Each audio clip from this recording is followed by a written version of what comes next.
தக்கனுடைய யாகத்தை அளிப்பதற்காக வருகின்ற வீரபுத்திரனுடைய வருகை, அந்த பாடல், அந்த தாளக்கட்டும் நடனமும் பக்கத்தில் யாரும் நிற்க முடியாத அளவுக்கு வேகமும் வீரமும் நினைந்தது.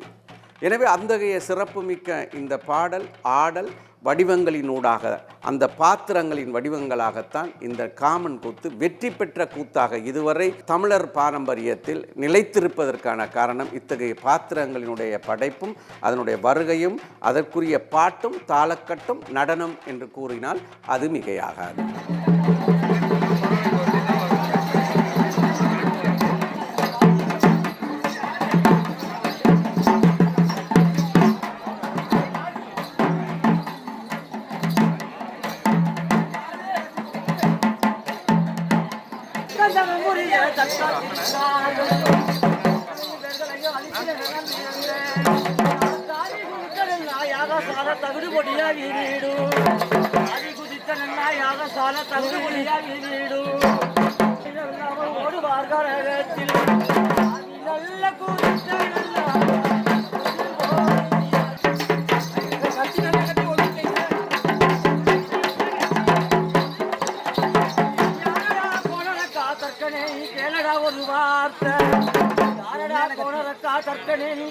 ஒரு வார்த்தை நன்மையாக அந்த ஈசனைய மறந்தா